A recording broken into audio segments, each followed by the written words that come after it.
You are not waiting because nothing is happening. You may be waiting because what is happening does not look like the answer you asked for. Chosen one, you need to sit down and hear this, without rushing. You have spent months or years asking God when your life will finally move. You have watched others receive open doors while you kept being told to remain patient. But what if the question is no longer, when will it come? What if the real question is, will you recognize it when it arrives? Change rarely announces itself the way fear expects. It may enter as an idea that feels too small. It may arrive through a conversation you almost avoid. It may appear as a responsibility you do not feel ready to carry. Or it may look nothing like the picture you prayed over. You can be spiritually prepared and still feel mentally overwhelmed. You can have faith and still live beneath survival fog. You can hear the right direction, then lose it under 100 competing thoughts before the day ends. That does not make you unchosen. It does not mean God forgot your name. It means there may be a gap between what is being sent and the condition of the person receiving it. In this message, you are going to understand that gap. You will discover why your mind becomes foggiest around the decisions that matter most. You will see why the version of you that once learned and created freely now feels harder to reach. And you will understand why delay does not always mean denial.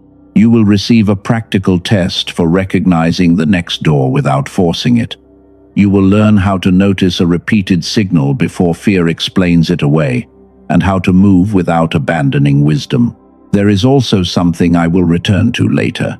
Researchers studied how different parts of the mind work together.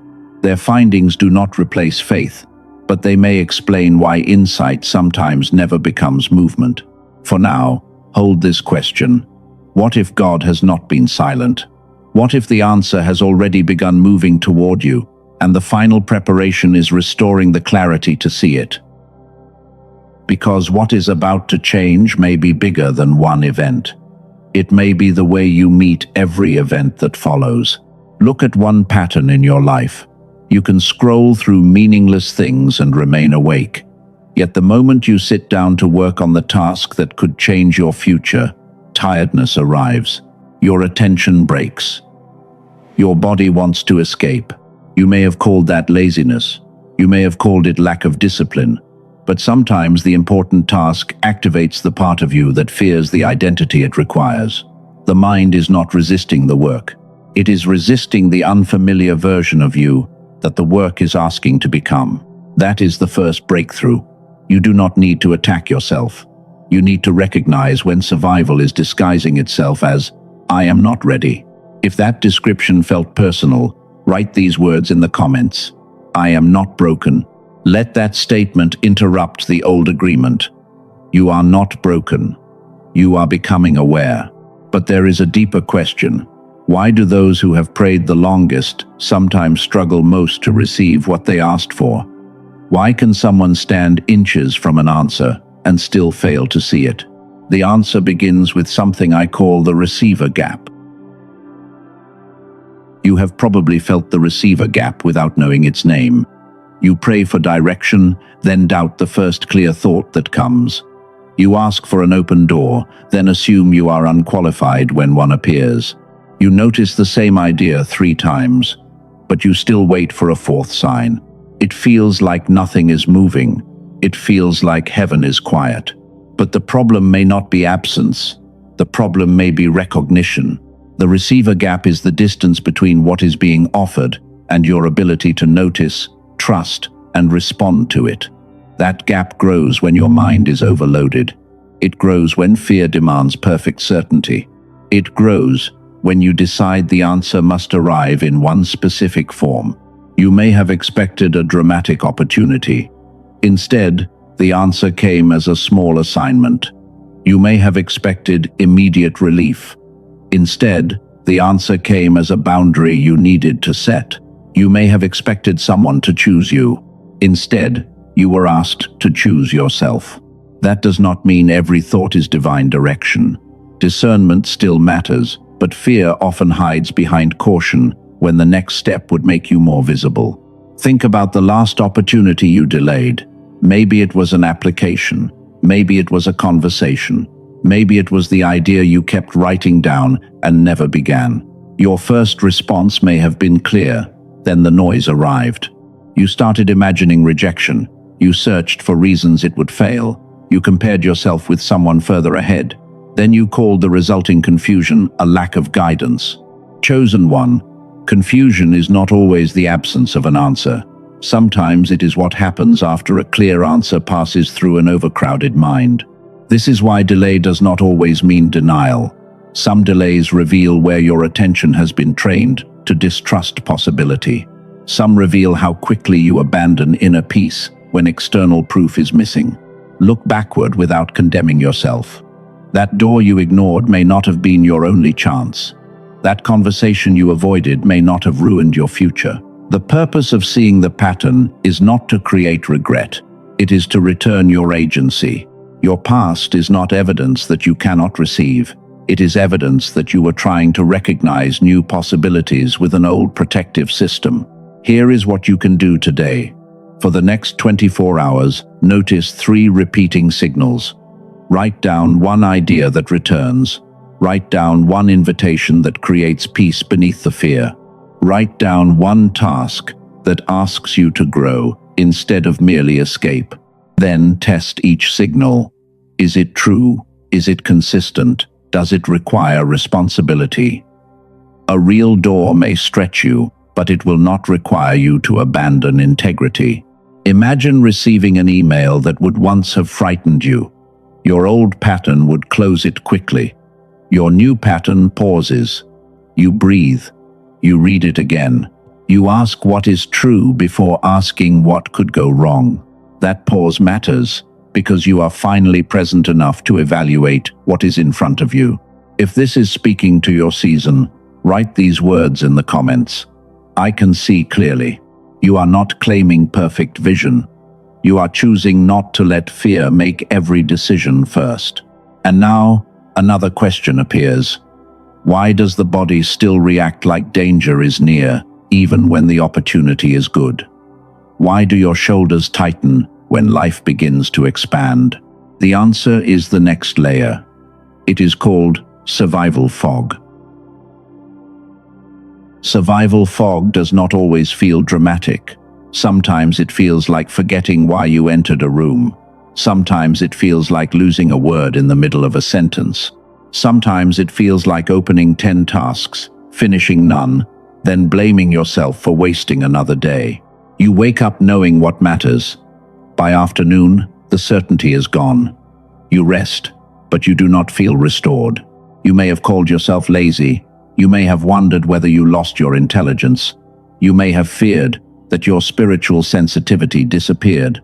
But those conclusions are not automatically true. When a person lives through prolonged stress, the mind becomes skilled at protection. Attention begins scanning for danger. Energy gets divided across unfinished worries. The system learns to react quickly, even when the present moment is safe. That adaptation may have helped you survive. But survival and creation require different conditions. Survival asks what could go wrong. Creation asks what could become possible. This is what I call survival fog. It is the mental haze that forms when too much of your attention is assigned to protection. Your intelligence has not vanished. It has been given too many guarding duties. You did not become less gifted. You became highly trained in staying ready for impact. That explains why unimportant things feel easy, while meaningful work makes you tired. Meaningful work may expose you to judgment, change, or responsibility. Your body reads that possibility first. Then tiredness, distraction, and the urge to escape appear. You call it procrastination. The deeper pattern may be protection. Not every case of brain fog comes from stress. Serious cognitive changes deserve qualified medical attention. When the pattern appears around growth, ask a different question. What is this fog protecting me from feeling? Maybe it protects you from rejection, visibility, or a conversation you have postponed for years. Look at your past with compassion. You were not failing at life. You were carrying an internal alarm system that rarely received permission to stand down. The part that stayed alert is not your enemy, but it cannot lead your next season. You are not losing your mind. Your mind may be exhausted from guarding every door. Take a slow breath now. Let your shoulders drop. Notice your jaw. Notice your chest. Notice whether your stomach is holding tension without needing to solve it. You do not have to force the feeling away. Simply name it. This is protection. This is not prophecy. This feeling does not decide what happens next. Here is one practice you can begin today. Create an 8-minute clearing window. Put the phone away. Sit somewhere simple. Write one important question at the top of a page. Do not search for the answer. Let 3 honest thoughts arrive. Then choose one action that takes less than 10 minutes. The goal is not instant certainty. The goal is to teach your attention that meaningful action can happen without danger taking control. Repeat this gently. Each small, completed action gives your system new evidence. It says, I can move and remain safe. I can grow without abandoning myself. If someone you care about calls this fog a personal failure, share this message with them. They may need permission to stop treating protection as weakness. You have now seen why the receiver gap forms. You have seen why good opportunities can trigger a threat response. But another layer remains. What happens when your intuition says yes, while your analysis says no? What happens when one part of you reaches forward and another pulls back? That conflict has a name. It is the split self-delay. You have felt the split self-delay. One part of you senses the direction, another part demands more proof. One part wants to move, another part keeps building reasons to wait. You may call this confusion. You may say you do not know what you want, but that is not always true. Sometimes you know exactly what you want, and you also know what it may cost you. You feel peace about the opportunity. Then fear begins its argument. You imagine every possible failure. You ask 5 people for advice. Each answer creates more noise. By the time you return to yourself, the original clarity feels distant. Not every hesitation means God is closing a door. Not every fear is a warning. And not every peaceful choice will feel comfortable. The split self-delay appears when different parts of your inner life are processing the same decision in different ways. Logic measures risk. Emotion remembers pain. Intuition notices patterns before it can explain them. Memory compares the present with what happened before. When those parts do not work together, the mind repeats the decision instead of completing it. You review the same facts. You rewrite the same message. You reopen the same question. More thinking feels responsible, but it may only postpone the moment when you must choose. This does not mean you are weak. It means your inner system has not reached agreement. Think about a decision you have delayed. Perhaps you already know the honest answer. The problem is that one part of you wants freedom, while another part believes freedom will make you unsafe. That is why people sometimes walk away from good relationships. That is why they ignore promising work. That is why they abandon a clear idea as soon as it begins asking for commitment. You were not always failing to decide.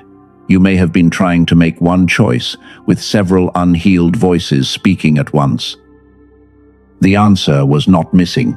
The parts of you that heard it were not yet standing together. Here is a simple test. I call it truth, peace, and growth. First, ask if the direction is true. Does it match the facts, your values, and what you already know? Second, ask if there is peace beneath the fear. Peace is not excitement. It is the quiet sense that you are not betraying yourself. Third, ask if the step requires growth. A real next step often asks for courage, responsibility, or honesty. It may stretch you, but it will not require you to abandon wisdom. If there is excitement without truth, slow down. If there is fear but also truth and deep peace, consider one small step. You do not need 10 opinions. You need a state quiet enough to hear what has already been clear. If this speaks to you, write these words in the comments. My mind is becoming whole. Let that become more than a sentence. Let it become a new agreement. You are learning to bring reason, intuition, memory, and courage into the same room. There is something else I want you to hold. Researchers have spent years studying how different regions and functions of the brain work together. A neurologist in New York later helped develop a short auditory method built around the idea of supporting coordinated mental activity. I will return to that later.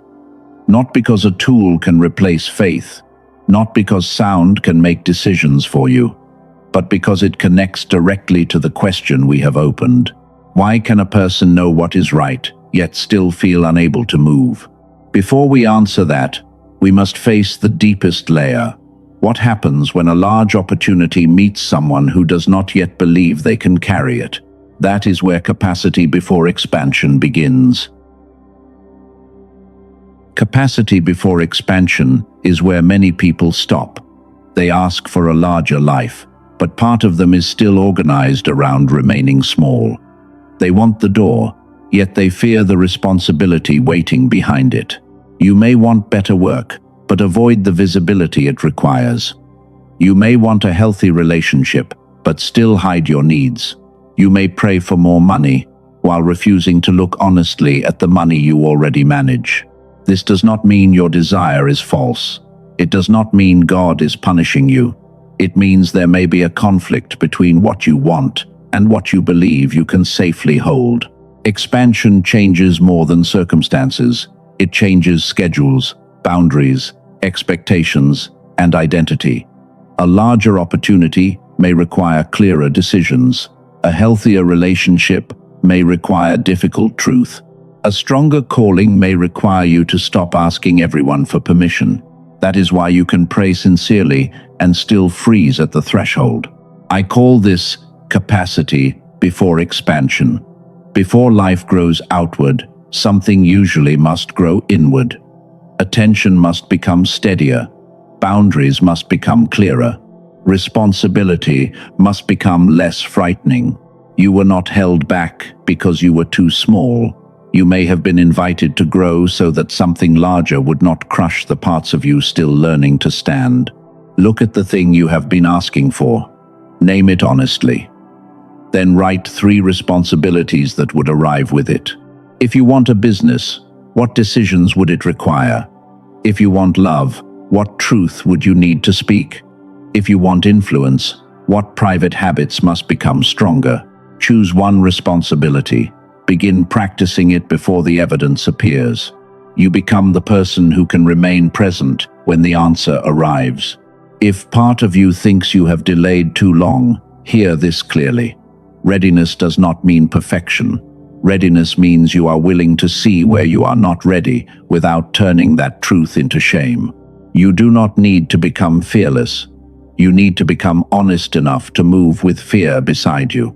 Imagine a morning several months from now. You wake before the alarm. Your hand does not reach for the phone. The old heaviness is not sitting on your chest. You know the one thing that matters. You begin it before doubt takes the room. A decision that once consumed several weeks now becomes clear within minutes, because your mind is no longer fighting itself. The problems have not all disappeared, but you are present. You can hear your own thoughts. You can notice peace without demanding spectacle. You can act before fear writes a different story. That future is not built by one dramatic moment. It is built through repeated moments of inner agreement. If you are ready to build the capacity your next season requires, write these words in the comments. I can carry more. Do not write them as a boast. Write them as a commitment. You can carry more truth. You can carry more responsibility. You can carry more clarity without running back to confusion. But here is the twist. Understanding why you are stuck does not automatically create movement. Insight may free you for 1 hour, then disappear when the old noise returns. Knowing is only half of the work. The missing half is learning how to support a state where clarity remains long enough to become action. That is the piece most people never address, and it is the piece we are about to bring into the light. But here is what most messages like this never say. What you have learned until now is true, yet without what comes next, that truth may work at only a fraction of its power. Why does insight disappear so quickly? Why can one clear moment be followed by 2 days of the same old fog? The answer is not more information. The answer is the condition of the system trying to use that information. You now understand the receiver gap. Something can be offered while the person receiving it is too overloaded to recognize it. You understand survival fog. Attention can become so busy protecting you that little remains for creativity, discernment, and action. That is the why. The what is simpler than it sounds. You need less noise. You need steadier attention. You need your inner signals to stop competing for control. You need small decisions that teach your system it can move without losing safety. You also need practices that help clarity remain present long enough to become behavior. Not one emotional moment, not one powerful sentence. A repeatable condition, and this is the WHO you are becoming. You are not only a chosen one waiting for change, you are becoming the integrated receiver. The integrated receiver can notice without exaggerating. They can discern without freezing. They can pray and still take responsibility. They can use a tool without worshipping the tool. They can test what they hear instead of believing blindly. Earlier, I told you about a doctor in New York and research connected to coordinated activity across the brain. I asked you to hold that question until the shape of the problem became clear. The shape is clear now. Insight is not the problem. The problem is whether your mental state can hold insight long enough for it to become a choice. That is why I waited until this moment. A solution means little before you understand the problem it claims to address. Now you understand the problem. The clarity you just received is real, but clarity that vanishes cannot guide a life. The door is visible, the mechanism is becoming clear. What remains is how you support the person who must walk through it. Chosen one, what I am about to describe is not for everyone. It is not a condition for God to work in your life. It is not a replacement for prayer, wisdom, medical care, or personal responsibility. It is simply one tool built around a specific idea. The mind may function differently when its parts work with greater coordination. And before you decide what you think about that tool, you deserve to hear the research, the stories, the limits, and the exact claim being made. That is where we go next. Chosen one, the tool I am about to describe does not replace God.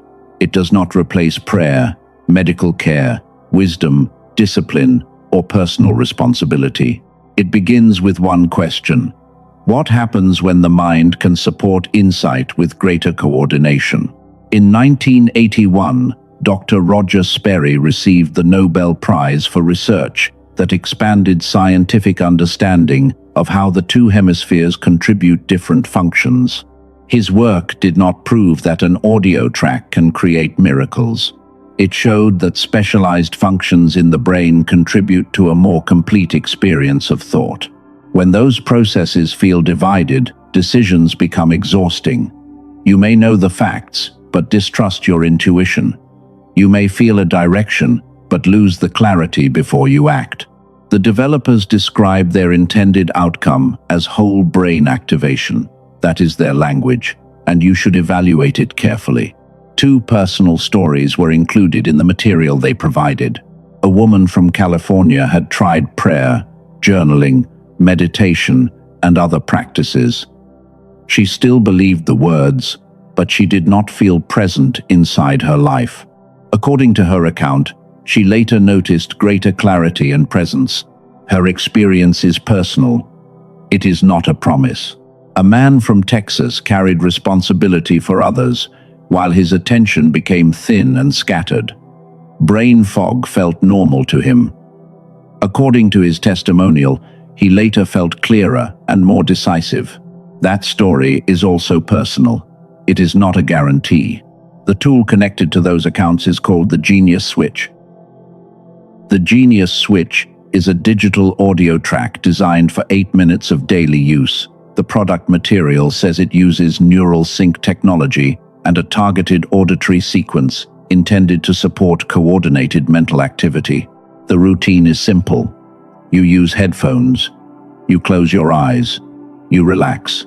You listen for 8 minutes. It is not presented as a meditation app or a common brainwave track. The developers say their approach focuses on hemisphere coordination through a different mechanism. That difference is a product claim. Do not accept it blindly. Read the official information, review the terms, consider the evidence. The Genius Switch is not for everyone. It is for the chosen one who knows faith does not remove the responsibility to care for attention. It is for someone willing to use a simple practice without turning it into an idol. A tool may support clarity, but it cannot choose integrity for you. It cannot set a boundary. It cannot send the message. It cannot walk through the door. According to the product information, similar in-person neurofeedback services can cost far more. The regular listed price is $49. The current page is described as offering access for $39. That information may change. Check the official page before purchasing. The package includes 4 stated bonuses. They are a guided visualization, a grocery guide, a classic manifestation book, and a printable 5 habits guide. The material also describes permanent access and a money-back guarantee under the official terms. Read those terms before deciding. Price, bonuses, access, and guarantee conditions can change. Do not make this choice from panic. Do not make it because someone said God requires it. God is not selling you access to your future. Make the choice only if the tool fits a need you already recognize. Your response may be using this resource. It may be starting the free 8-minute clearing practice. It may be speaking with a qualified professional about persistent symptoms. The point is not to purchase quickly. The point is to stop turning awareness into delay. The product page states that the current $39 price may not remain available. That is not a reason to abandon discernment. It is one detail to verify. You may find other tracks online using similar words. Do not assume they use the same method. A shared name does not prove a shared mechanism. The link in the description and pinned comment leads to the official page provided for the Genius Switch. Read the claims, guarantee, terms, and delivery details before deciding. If what you heard fits what you are seeking, that is where you can learn more. Decide calmly, decide responsibly, decide with clarity. The tool does not replace God. It does not replace obedience. It does not surrender for you. It does not repair every part of life. A tool can support attention. Your choices still shape what happens next. The deeper question is not whether a resource exists. The deeper question is who you will be when the first real door appears. The deeper question is who you will be when the first real door appears. Because the door may not look dramatic. It may look like a small assignment, an honest conversation, or a quiet opportunity that asks you to respond before you feel completely ready. The first kind of door is the small assignment. It may seem ordinary. It may not impress anyone, but it builds the exact capacity your next season requires. You may need to finish 1 page, send 1 message, organize 1 account, keep 1 promise to yourself. The second kind of door is the uncomfortable conversation. You may need to name a boundary, ask for help, admit what you want, tell the truth without attacking anyone. These conversations feel dangerous because the old version of you survived through silence. But silence cannot build what honesty is trying to create. The third kind of door is the quiet opportunity. It does not create panic or excitement. It brings a steady sense of peace and responsibility. You may almost miss it because it does not flatter your ego. Imagine yourself 6 months from now. You remember the day an email arrived, or an idea returned, or someone mentioned a possibility you almost ignored. The old pattern wanted to close the door. This time, you paused. You tested what was true. You noticed peace beneath the fear. You asked whether the step required growth. Then you moved. That one step did not solve everything, but it led to another conversation, another skill, another decision, and a life that slowly began to match the person you were becoming. You were not fearless, you were present. For the chosen one who felt drawn to the resource described earlier, the official link remains in the description and pinned comment. Review it calmly. A useful tool only matters when it supports a wise decision. Place both feet on the floor. Let your shoulders fall. Take a breath. Picture a door in front of you. There is no blinding light. There is no dramatic sound. The door is already open. Behind you stands the version that needs every answer before taking one step. That version has protected you. You do not need to hate it, but it does not need to lead you anymore. See yourself facing the open door. You are not rushing. You are not begging for a sign. You are simply present. Place one hand over the center of your chest. Say quietly, I recognize what is true. I receive without rushing. I move without abandoning peace. You do not need the whole path. You need the next faithful step. Clarity does not always speak loudly. It often speaks consistently. It returns without forcing. It asks for courage without demanding panic. Do not leave this moment too quickly. What remains is not another lesson. It is the closing of an old identity and the sealing of the person who will walk through the door. You have learned to recognize the gap. You have named the fog. You have brought the divided parts closer together. You have begun building capacity. The message must become a declaration. Chosen one, take a grateful pause. You have lived through seasons that demanded more strength than anyone could see. You carried questions without answers. You kept moving when your mind felt crowded and your heart felt tired. Do not thank the pain for hurting you, but honor the strength that helped you survive it. The part of you that stayed alert was not your enemy. It tried to protect you. It watched every door. It studied every voice. It learned how to expect disappointment before hope could rise. But that part does not need to hold the wheel anymore. Release the need to know everything. Release the belief that delay means rejection. Release the name lazy. Release the habit of asking fear for permission. Release the demand that every answer arrive dramatically. Release the old agreement that says clarity belongs to other people. Release the version of you that waits to feel fearless. Take another breath. Let the old pressure leave without forcing it. You do not have to prove that you are ready. You only need to become available to the next faithful step. Receive these words as a prayer, not as a guaranteed prophecy. My child, I am not asking you to manufacture the future. I am asking you to meet the next faithful step with the mind, heart, and courage I have been restoring. Now speak these words with intention. I am not forgotten. I am not broken. I am not too late. I recognize what is true. I release what is familiar but finished. I receive wisdom without panic. I choose clarity over noise. I choose responsibility over fantasy.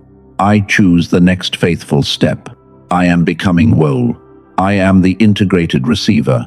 I am clear enough to recognize. I am grounded enough to receive. I am courageous enough to move. This identity does not need to be proven by an instant result. It begins with the words you are willing to live by. If you are ready to meet your next season with clarity, write these words in the comments. I am ready to receive. At the beginning, I told you that you had not yet been named completely. Now you know the name. You are not only a chosen one waiting for change. You are the integrated receiver.